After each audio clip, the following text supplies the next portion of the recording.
again, 44% of the population has access to the internet, and the internet is very slow, it's outdated. Websites such as Twitter and Facebook, we see this also repeating itself a lot. But then what bothers me is that you see these companies caving to these governments. So what is it? Is the information free or is banned? Is it filtered? What's going on? And we keep seeing the same thing go over and over and over. Next. Saudi Arabia. I teach for the Saudi Electronic University online, but there's a lot of topics I cannot talk in class that are banned in my class. So I remember once I had to remove a presentation because a female was giving the presentation. I had to remove another one because this happened to have an Israeli flag in the background. No, never mind the content. Because the Israeli flag was in the background, I had to remove it.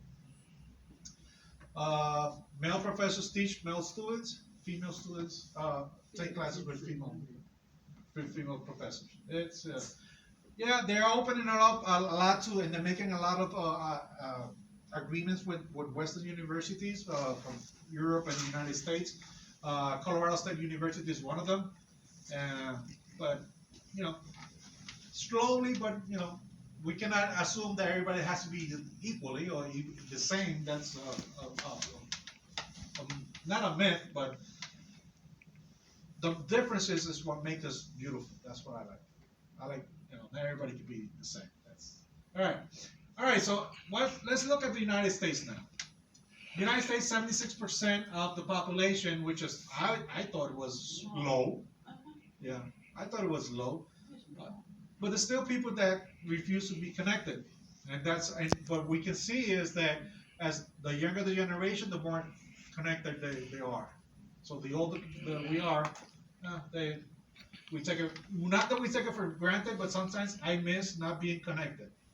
I miss running around my father's farm and not worrying about Facebook, none of that stuff. I never had a cell phone until I was like 28. I miss those days. I miss having just 2 channels. Now I have too many channels and nothing to watch. All right, so in the United States we have what this is called what the First Amendment is, the part of the Bill of Rights of the United States.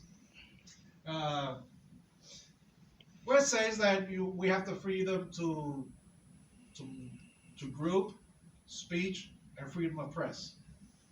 Freedom of press. We're gonna find out if it's really that free as the intention was meant back in 1785. But we all feel like the rules do not apply. That's a sentiment that if you ask everyone here in the United States, they're gonna tell you no, it's not. The rules are not applied the same to everyone. If you ask a Democrat, they'll say no. If you ask a Republican, they'll say no.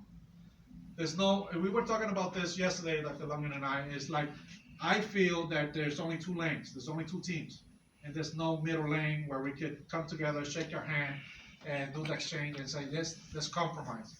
It's not happening here. Next slide. All right, so here's a couple of examples that happen during the news, and the news is information and technology, and this information is delivered through technology through many forms. Nowadays, we do not turn into the TV to watch TV. I just go to YouTube and I watch what I really want. Right? And during the night of elections, CNN reporter Dana Bash reacted so bad to the election of Donald Trump, and it wasn't that she said that Donald Trump won; it was the way she said it. And that video is in my references. So if we distribute this, you have access to them. And it is not what you say; it's how you say it. Okay? Just 3 days later, after the elections, another news anchor described the election as catastrophic, and was questioning the ability of the president of the United, or the newly elected president of the United States, to be able to send us to war. They were questioning this just 3 days after the elections. And all this comes through what I was finding out. Now, when we look at the Hollywood industry, which is that's a whole different animal. This starts from 2011, when they start bashing or criticizing in a way that is not common. In that case was Donald Trump, when comedian Seth Meyers described that Donald Trump running, he thought it was as a joke, and he ended up being the president 5 years later. Following that, the endless events and remarks and negative and how they describe Trump supporters as non-educated people, as racist, all kinds of descriptions, negative descriptions. The polarization of the society and the country has been so exaggerated to a point that people are not talking to each other anymore. Families are not talking to each other. You know, last time this happened, you know what happened in the United States? The Civil War. For different reasons, but this type of polarization scares me because of that.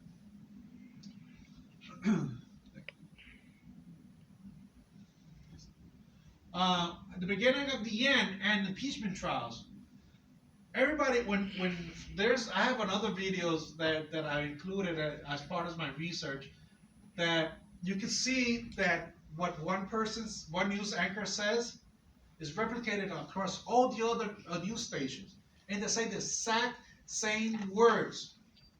And then you compare that to what the Democratic Party says, same words. It's like they write a script and they spread it.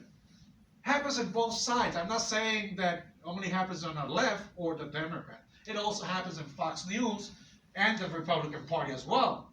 You know, I'm not advocating for none of these because research is neutral. Okay? Van Jones, who happens to be a CNN contributor, he used this word, you cannot polish his turd, referring to what happened in 2016. A democratically elected president got elected, and they would describe him as turd. 3 days just after the elections. So, this is the other side. I have the Fox News side, and I also have the CNN side, where you notice that there is a synchronization between the parties and the media. And then, the next slide, okay, journalism, it has believe it or not, they have a code of ethics. But what I wanted to get to is that you have those parties delivering their information through media that is governed by social media. Who controls the social media? Yeah, and that's the point that we want to get to. We want to find out who's controlling the social media, who's controlling the narrative, who's telling this is what we're going to listen to, this is what we ought to be spreading among the citizens. Back, because I want to get to this. This is actually from the United States Press Association. It says the code of ethics. I just copied it from them and put it here. Remain free of associations and activities that may compromise the integrity or damage the credibility. When you contrast this to what the final product is and what you actually see, you question this. There's another one, but this is from the Associated Press. There's another organization. This is actually from 1985. What they did, they just changed a couple of words in 2015 just to fit the narrative. And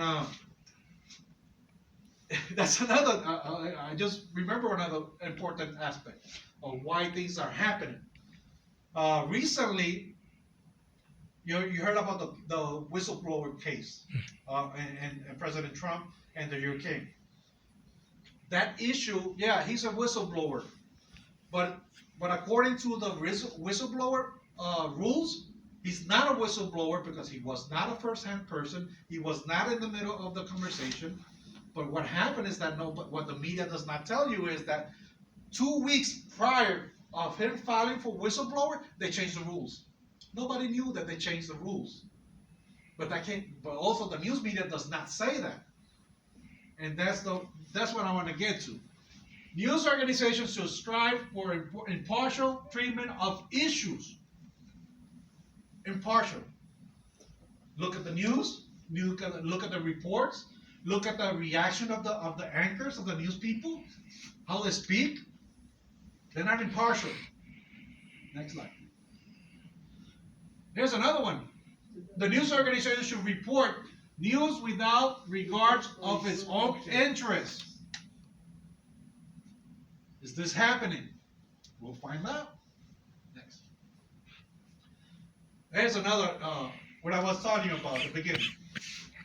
If I'm a consumer of one channel, why the results or the recommendation, you know, when you go into Google or you go into YouTube, they always give you a recommendation. But it's never well, depends. If you're on the right, your recommendation will be all left-leaning for some reason. And if you search things on the right, the results will be on the left.